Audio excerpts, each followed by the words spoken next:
ਚਰਨਜੀਤ ਸਿੰਘ ਚੰਨੀ ਦੇ ਮੁੱਖ ਮੰਤਰੀ ਬਣਨ ਤੋਂ ਬਾਅਦ ਜਿਹੜਾ ਦਲਿਤ ਭਾਈਚਾਰੇ ਦੇ ਵਿੱਚ ਖੁਸ਼ੀ ਦਾ ਮਾਹੌਲ ਹੈ। ਤੁਹਾਨੂੰ ਤਸਵੀਰਾਂ ਦਿਖਾਤੀ ਅਸੀਂ ਪਟਿਆਲਾ ਦੇ ਵਿੱਚ ਮੌਜੂਦ ਹਾਂ।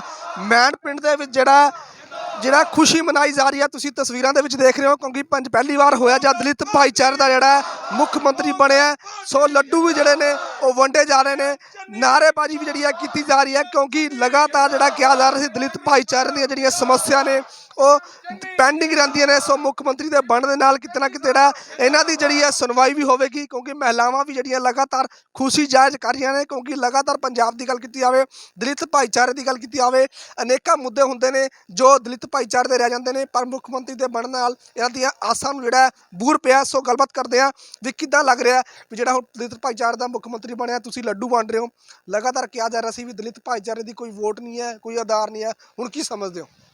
ਸਭ ਤੋਂ ਪਹਿਲਾਂ ਮੈਂ ਸਮੁੱਚੇ ਦੇਸ਼ ਵਾਸੀਆਂ ਨੂੰ, ਸਮੁੱਚੇ ਪੰਜਾਬ ਨੂੰ ਤੇ ਸਾਡੇ ਭਾਈਚਾਰੇ ਨੂੰ ਖਾਸ ਕਰਕੇ ਜਿਹੜਾ 70 ਸਾਲ ਹੋ ਗਏ ਸਾਡੇ ਦੇਸ਼ ਨੂੰ ਆਜ਼ਾਦ ਹੋਏ ਨੂੰ ਔਰ ਪੰਜਾਬ ਦੇ ਵਿੱਚ ਪਹਿਲੀ ਵਾਰੀ ਇੱਕ ਗਰੀਬ ਪਰਿਵਾਰ ਦਾ ਮੁੱਖ ਮੰਤਰੀ ਬਣਿਆ ਔਰ ਸਾਨੂੰ ਉਹਨਾਂ ਤੋਂ ਉਮੀਦਾਂ ਵੀ ਬਹੁਤ ਨੇ ਕਿਉਂਕਿ ਜਿਹੜਾ ਸਰਦਾਰ ਚਰਨਜੀਤ ਸਿੰਘ ਚੰਨੀ ਨੇ ਉਹਨਾਂ ਨੇ ਇੱਕ ਟੈਂਟ ਵਾਲੇ ਤੋਂ ਸ਼ੁਰੂ ਹੋ ਕੇ ਜਿਹੜਾ ਵਰਕਿੰਗ ਕੀਤੀ ਆ, ਉਹਨਾਂ ਨੇ ਆਪਣੇ ਬਾਪੂ ਨਾਲ ਟੈਂਟ ਵਾਲਾ ਇੱਕ ਟੈਂਟ ਦੇ ਵਿੱਚ ਟੈਂਟ ਦਾ ਕੰਮ ਕਰਦੇ ਸੀ ਉਹਨਾਂ ਦੇ ਬਾਪੂ, ਉਹਨਾਂ ਦੇ ਨਾਲ ਮਿਹਨਤ ਕੀਤੀ ਆ ਔਰ ਸਾਨੂੰ ਉਮੀਦ ਹੈ ਸਰਦਾਰ ਚਰਨਜੀਤ ਸਿੰਘ ਚੰਨੀ ਸਾਡੇ ਸੀਐਮ ਸਾਹਿਬ ਤੋਂ ਕਿ ਉਹ ਗਰੀਬਾਂ ਦੀ ਆਵਾਜ਼ ਆ, ਜਿਹੜੀ ਦੱਬੇ ਕੁਚਲੇ ਲੋਕਾਂ ਦੀ ਆਵਾਜ਼ ਸੀ, ਉਹਨੂੰ ਅੱਗੇ ਲੈ ਕੇ ਆਉਣਗੇ।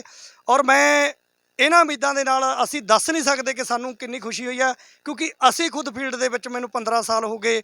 ਆਪਣੇ ਸਮਾਜ ਦੀ ਬਾਲੀ ਸਾਹਿਬ ਖੜੇ ਨੇ ਮੇਰੇ ਨਾਲ, ਸਾਡੇ ਐਮਸੀ ਸਾਹਿਬ ਹਰਦੀਪ ਸਿੰਘ ਕੁੱਕਾ ਜੀ, ਜੱਸੀ ਐਮਸੀ, ਸਹਿਲ ਐਮਸੀ ਸਾਹਿਬ ਜਿਹੜੇ ਆਪਣੇ ਸਮਾਣੇ ਤੋਂ ਪਹੁੰਚੇ ਨੇ। ਅਸੀਂ ਦੱਸ ਨਹੀਂ ਸਕਦੇ ਸਰਪੰਚ ਨੇ ਜਿਹੜੇ ਐਸਸੀ ਭਾਈਚਾਰੇ ਦੇ ਔਰ ਸਾਡੀ ਸੈਂਟਰ ਵਾਲਮਿਕ ਸਭਾ ਦੇ ਵਿੱਚ ਜਿਹੜੇ 52 ਸਰਪੰਚ ਨੇ ਉਹ ਐਸਸੀ ਭਾਈਚਾਰੇ ਦੇ ਨੇ। ਬਹੁਤ ਹੀ ਸਾਨੂੰ ਖੁਸ਼ੀ ਹੈ ਜੀ।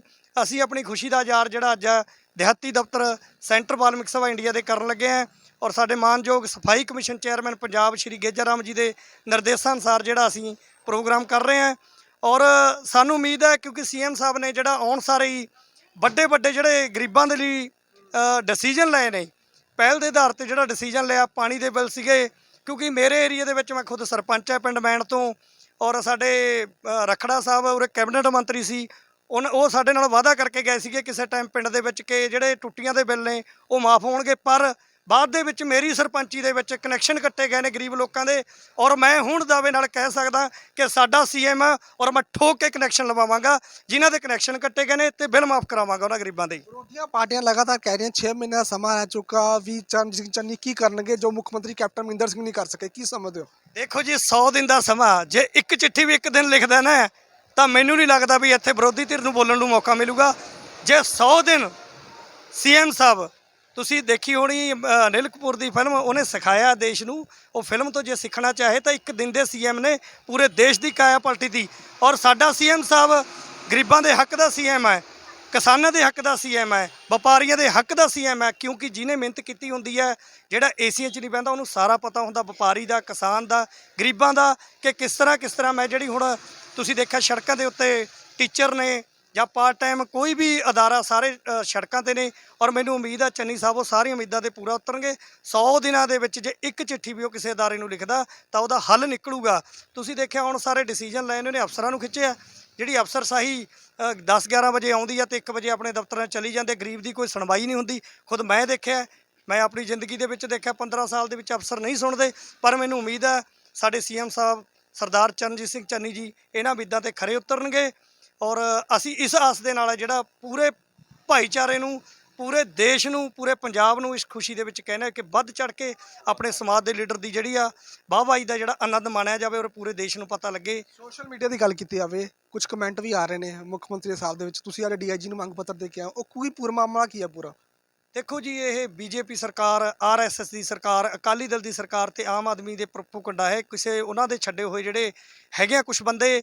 ਔਰ ਅਸੀਂ ਦੇਖਿਆ ਸਾਡੇ ਸੋਸ਼ਲ ਮੀਡੀਆ ਦੇ ਉੱਤੇ ਭਵਾਨੀਗੜ੍ਹ ਤੋਂ ਗੁਰਬਚਨ ਸਿੰਘ ਲੰਬੜਦਾਰ, ਇੱਕ ਸਾਡੀ ਭੈਣ ਹੈ, ਅਸੀਂ ਇੱਕ ਲੇਡੀਜ਼ ਹੋਣ ਦੇ ਨਾਤੇ ਪੰਜਾਬ ਦੀ ਸਾਡੀ ਧੀ ਆ, ਅਸੀਂ ਮੰਦੀ ਭਾਸ਼ਾ ਨਹੀਂ ਇਸਤੇਮਾਲ ਕਰਾਂਗੇ, ਲਵਪ੍ਰੀਤ ਸੰਧੂ, ਉਹਨਾਂ ਨੇ ਲਿਖਿਆ, ਲਵਪ੍ਰੀਤ ਸੰਧੂ ਨੇ ਕਿ ਗੋਹਾ ਝਾੜੂ ਮਾਰਨ ਵਾਲੇ, ਕੂੜਾ ਚੱਕਣ ਵਾਲਾ ਸੀਐਮ ਨਹੀਂ ਬਣ ਸਕਦਾ। ਮੈਂ ਦੱਸਣਾ ਚਾਹੁੰਦਾ ਬੀਬਾ, ਮੈਂ ਇੱਕ ਪਿੰਡ ਦਾ ਸਰਪੰਚ ਔਰ ਪੜ੍ਹਿਆ ਲਿਖਿਆ ਹੈ ਔਰ ਵਾਲਮੀਕ ਸਮਾਜ ਦਾ ਹੈ। ਪੜ੍ਹਿਆ ਲਿਖਿਆ ਕਿਸੇ ਸਮਾਜ ਨੂੰ, ਕਿਸੇ ਜਾਤ ਨੂੰ ਬਿਲੋਂਗ ਨਹੀਂ ਕਰਦਾ ਹੁੰਦਾ, ਬੰਦਾ ਬਿਲੋਂਗ ਕਰਦਾ ਹੈ ਆਪਣੀ ਸੋਚ ਨੂੰ। ਜੇ ਤੁਹਾਡੀ ਸੋਚ ਅੱਛੀ ਨਹੀਂ, ਤੁਸੀਂ ਕਿਸੇ ਧਰਮ ਦਾ ਸਤਿਕਾਰ ਨਹੀਂ ਕਰਦੇ। ਬਾਬੇ ਨਾਨਕ ਨੇ ਸਾਨੂੰ ਇੱਕੋ ਕੜੀ 'ਚ ਜੋੜਿਆ ਹੋਇਆ ਹੈ ਔਰ ਜਿਹੜਾ ਸਾਡਾ ਸੀਐਮ ਹੈ ਉਹ ਬਾਬੇ ਨਾਨਕ ਦੀ ਧਰਤੀ ਤੋਂ, ਚਮਕੌਰ ਸਾਹਿਬ ਦੀ ਧਰਤੀ ਤੋਂ ਜੰਮਪਲ ਹੈ ਔਰ ਬਾਬੇ ਨਾਨਕ ਦੀ ਧਰਤੀ ਤੋਂ ਬਾਬੇ ਨਾਨਕ ਨੇ ਜਿਹੜਾ ਉਪਦੇਸ਼ ਦਿੱਤਾ ਤੇ ਬਾਬਾ ਸਾਹਿਬ ਦਾ ਉਪਦੇਸ਼ ਆ ਉਹਦੇ ਨਾਲ ਉਹ ਕੰਮ ਕਰੂਗਾ। ਔਰ ਅਸੀਂ ਜਿਹੜਾ ਗੁਰਬਚਨ ਸਿੰਘ ਨੰਬਰਦਾਰ ਹੈ ਭਵਾਨੀਗੜ੍ਹ ਤੋਂ, ਉਹਦੇ ਖਿਲਾਫ ਅਸੀਂ ਅੱਜ ਦਰਖਾਸਤ ਦੇ ਚੁੱਕੇ ਹਾਂ ਔਰ ਜਲਦੀ ਉਹਦੇ ਤੇ ST ਐਕਟ ਦਾ ਪਰਚਾ ਦਰਜ ਕਰਾ ਕੇ ਉਹਨੂੰ ਜੇਲ੍ਹ ਦੀਆਂ ਸਰਾਖਾਂ ਪਿੱਛੇ ਭੇਜਾਂਗੇ। ਅਤੇ ਜਿਹੜਾ ਪ੍ਰੋਪੋਗੰਡੇ ਦੇ ਵਿੱਚ ਬਣਦਾ ਹੈ ਸੀਐਮ ਸਾਹਿਬ ਨੂੰ, ਜਿਹੜੇ ਐਕਟ ਦੇ ਨਾਲ ਧਾਰਾ ਲੱਗਦੀ ਹੈ, ਅਸੀਂ ਇਹ ਵੀ ਬੇਨਤੀ ਕਰੀ ਹੈ IG ਸਾਹਿਬ ਨੂੰ ਕਿ ਜਿਹੜਾ ਸੀਐਮ ਸਾਹਿਬ ਨੂੰ ਉਹਨਾਂ ਨੇ ਬੋਲਿਆ ਜੋ ਕਾਨੂੰਨੀ ਤੌਰ ਤੇ ਉਹ ਐਕਟ ਦੀ ਧਾਰਾ ਲੱਗਦੀ ਹੈ ਉਹ ਵੀ ਉਹਨਾਂ ਤੇ ਲਾਗੂ ਕੀਤੀ ਜਾਵੇ, ਤਾਂ ਜੋ ਸਮਾਜ ਦੇ ਵਿੱਚ ਜਿਹੜਾ ਜਾਤ ਪਾਤ ਦਾ ਵਿਖਾਵੜਾ ਦਿਖਾਉਂਦੇ ਨੇ ਲੋਕ, ਜਾਤ ਪਾਤ, ਜਦੋਂ ਸਾਨੂੰ ਕਿਸੇ ਦਾ ਦੁੱਖ ਨਹੀਂ, ਇੱਥੇ ਹਿੰਦੂ ਵੀ ਬਣ ਕੇ ਗਏ ਨੇ, ਸਿੱਖ ਵੀ ਬਣ ਕੇ ਗਏ ਨੇ। ਜੇ ਉਹ ਸਰਦਾਰ ਬੰਦਾ ਅੱਜ ਉਹਦੇ ਪਗੜੀ ਹੈ ਸਿਰ ਤੇ ਔਰ ਅਸਲੀ ਸਰਦਾਰ ਸਿੱਖਾਂ ਦਾ ਨੁਮਾਇੰਦਾ, ਮੈਨੂੰ ਲੱਗਦਾ ਵੀ ਅੱਜ ਸਾਡੇ ਪੰਜਾਬ ਨੂੰ ਜਿਹੜਾ ਸੀਐਮ ਮਿਲਿਆ ਔਰ ਜਿਹੜੀ ਸਾਡੀ ਸਿੱਖੀ ਵੀ 52 ਜਿਹੜੇ ਇੱਥੇ ਸਾਡੀ ਗੁਰੂ ਗ੍ਰੰਥ ਸਾਹਿਬ ਦੀ ਬੇਅਦਬੀ ਹੋਈ ਹੈ 92 ਵਾਰੀ, ਉਹਦਾ ਵੀ ਜਿਹੜਾ ਇਨਸਾਫ ਆ ਮੈਨੂੰ ਲੱਗਦਾ ਹੈ। ਬਰਕਾੜੀ ਕਾਂਡ ਹੋ ਗਿਆ, ਇਹ ਸਾਰਾ ਜਿਹੜਾ ਸੀਐਮ ਸਾਹਿਬ ਚਰਨਜੀਤ ਸਿੰਘ ਚੰਨੀ ਜਲਦੀ ਹੀ ਇਹਦਾ ਨਿਬੇੜਾ ਕਰਨਗੇ ਔਰ ਜਿਹੜੇ ਇੱਦਾਂ ਦੇ ਲੋਕ ਨੇ ਉਹਨਾਂ ਨੂੰ ਇਹ ਭੱਦੀ ਸ਼ਬਦਾਵਲੀ ਨਹੀਂ ਵਰਤਣੀ ਚਾਹੀਦੀ। ਜੇਕਰ ਉਹ ਵਰਤਣਗੇ ਤਾਂ ਸਾਡਾ ਸਮਾਜ ਹੈ ਜਿਹੜਾ ਸਟੈਂਡ ਕਰੂਗਾ ਔਰ ਜੇਕਰ ਪ੍ਰਸ਼ਾਸਨ ਸਾਡੀ ਨਹੀਂ ਸੁਣਦਾ ਤਾਂ ਸਾਨੂੰ ਪਤਾ ਹੈ, ਸਾਨੂੰ ਤੁਸੀਂ 18 ਨੂੰ 2 ਅਪ੍ਰੈਲ ਨੂੰ ਸਾਡਾ ਕਰੰਟ ਚੈੱਕ ਕਰ ਚੁੱਕੇ ਹੋ। ਜੇ ਸਾਡਾ ਸਮਾਜ ਸੜਕਾਂ ਤੇ ਆ ਗਿਆ, ਮੈਨੂੰ ਲੱਗਦਾ 2 ਘੰਟੇ ਦੇ ਵਿੱਚ ਫੈਸਲਾ ਜਿਹੜਾ ਪਾਰ ਹੋ ਜਾਣਾ ਹੈ ਔਰ ਸਾਡੇ ਸੀਐਮ ਸਾਹਿਬ ਨੂੰ ਜਿਹੜਾ ਬੋਲੂਗਾ ਅਸੀਂ ਬਿਲਕੁਲ ਬਰਦਾਸ਼ਤ ਨਹੀਂ ਕਰਾਂਗੇ। ਬਿਲਕੁਲ ਜਿਸ ਤਰ੍ਹਾਂ ਗੱਲ ਕੀਤੀ ਜਾ ਰਹੀ ਹੈ ਵੀ ਹਾਂ ਖੁਸ਼ੀ ਵੀ ਜਿਹੜੀ ਹੈ ਜ਼ਾਹਿਰ ਕੀਤੀ ਜਾ ਰਹੀ ਹੈ ਕਿਉਂਕਿ ਸੀਐਮ ਜਿਹੜਾ ਬਣੇ ਨੇ। ਸੋ ਅਸੀਂ ਹੋਰ ਲੋਕਾਂ ਨਾਲ ਵੀ ਗੱਲਬਾਤ ਕਰਨਾ। ਬਾਈ ਕੀ ਲੱਗਦਾ ਤੁਹਾਨੂੰ, ਉਮੀਦਾਂ ਕੀ ਨੇ ਬਾਈ, ਕਿਉਂਕਿ ਲੱਡੂ ਵੀ ਤੁਸੀਂ ਵੰਡ ਰਹੇ ਹੋ, ਦਲਿਤ ਭਾਈਚਾਰੇ ਨੇ ਕੀ ਉਮੀਦਾਂ ਨੇ ਤੇ ਮੰਗ ਕੀ ਹੈ ਤੁਹਾਡੀ? ਹੁਣ ਸਾਡੀ ਪਹਿਲਾਂ ਤਾਂ ਸਾਡੀ ਮੰਗ ਹੀ ਜਿਹੜੀ ਸਭ ਤੋਂ ਵੱਡੀ ਜਿਹੜੀ ਚੱਲਦੀ ਆ ਰਹੀ ਸੀ, ਸਾਡਾ ਸਭ ਤੋਂ ਵੱਡੀ ਇਹੋ ਜਿਹੀ ਮੰਗ ਦਿੱਤੀ ਸਾਨੂੰ, ਗਰੀਬ ਨਵਾਜ਼ ਨੂੰ ਸਿਰ ਦਾ ਤਾਜ ਜਿਹੜਾ ਦੇਤਾ। ਇਸ ਲਈ ਅਸੀਂ ਰਾਹੁਲ ਗਾਂਧੀ ਜੀ ਦਾ, ਹਾਈ ਕਮਾਨ ਜੀ ਦਾ ਬਹੁਤ ਬਹੁਤ ਧੰਨਵਾਦ ਕਰਦੇ ਹਾਂ ਔਰ ਸਾਡੇ ਜਿਹੜੇ ਨੁਮਾਇੰਦੇ ਖੜੇ ਨੇ SC ਭਾਈਚਾਰੇ ਦੇ, ਸਾਡੇ MC ਬੈਠੇ ਨੇ, ਬਾਬਾ ਸਾਹਿਬ ਦੀ ਦੇਣ ਹੈ ਔਰ ਇਹਨਾਂ ਨੇ ਮਾਣ ਸਨਮਾਨ ਬਖਸ਼ਿਆ। ਇਸ ਤੋਂ ਵੱਡਾ ਸਾਡੇ ਲਈ ਕੁਝ ਨਹੀਂ ਹੈਗਾ। ਕੀ ਸਮਝਦੇ ਹੋ ਹੁਣ 2022 ਦੀ ਇਲੈਕਸ਼ਨ ਆ ਰਹੀ ਹੈ, ਲੱਗਦਾ ਦਲਿਤ ਭਾਈਚਾਰੇ ਦਾ ਮਾਣ ਹੋਰ ਉੱਚਾ ਹੋਊਗਾ? 2022 ਦੀ ਇਲੈਕਸ਼ਨ 'ਚ ਮੈਨੂੰ ਨਹੀਂ ਲੱਗਦਾ ਕੋਈ ਹੋਰ ਵੀ ਪਾਰਟੀ ਸਾਡੇ ਵਿਹੜਿਆਂ 'ਚ ਵੜ ਸਕੂਗੀ।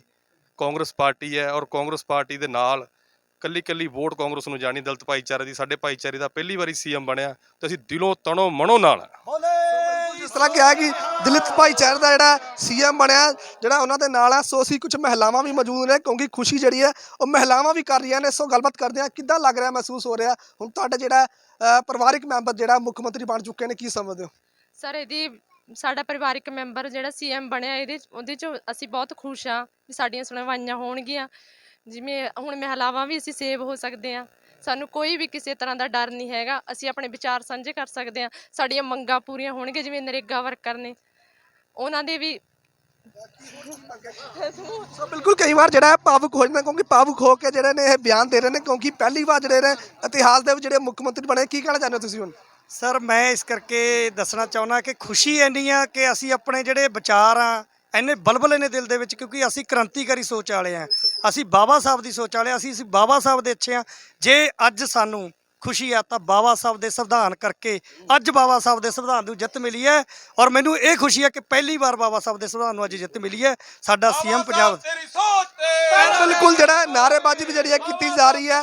ਸੋ ਮੰਗ ਜਿਹੜੀ ਇੱਕੋ ਹੈ, ਇਹਨਾਂ ਨੇ ਆਸ ਜਤਾਈ ਹੈ ਜਿਹੜੇ ਨਵੇਂ ਮੁੱਖ ਮੰਤਰੀ ਬਣੇ ਨੇ ਕਿਤੇ ਨਾ ਕਿਤੇ ਜਿਹੜਾ ਇਹਨਾਂ ਦੀ ਆਸਾਂ ਤੇ ਜਿਹੜਾ ਖਰੇ ਉਤਰਨਗੇ। ਕਿਉਂਕਿ ਤੁਹਾਨੂੰ ਤਸਵੀਰਾਂ ਇੱਕ ਵਾਰੀ ਲਾਸਟ ਵਾਰੀ ਦਿਖਾ ਦਈਏ ਕਿਉਂਕਿ ਮੁੱਖ ਮੰਤਰੀ ਬਣਨ ਤੋਂ ਬਾਅਦ ਜਿਹੜਾ ਲੱਡੂ ਵੀ ਜਿਹੜੇ ਵੰਡੇ ਜਾ ਰਹੇ ਨੇ। ਸੋ ਨਾਅਰੇਬਾਜ਼ੀ ਵੀ ਜਿਹੜੀ ਹੈ ਕੀਤੀ ਜਾ ਰਹੀ ਹੈ, ਮਹਿਲਾਵਾਂ ਵੀ ਮੌਜੂਦ ਨੇ, ਬੱਚੇ ਵੀ ਮੌਜੂਦ ਨੇ। ਹੁਣ ਦੇਖਣਾ ਹੋਵੇਗਾ 100 ਦਿਨ ਜਿਹੜੇ ਮੁੱਖ ਮੰਤਰੀ ਦੇ ਨੇ ਉਹ ਕਿਸ ਤਰ੍ਹਾਂ ਰਹਿਣਗੇ ਤੇ ਕੀ ਕੰਮਕਾਰ ਕਰ ਸਕਣਗੇ। ਪਟਿਆਲਾ ਤੋਂ ਅਮਰਜੀਤ ਸਿੰਘ ਦੀ ਰਿਪੋਰਟ, ਚੜ੍ਹਦੀ ਕਲਾ, ਟਾਈਮ TV।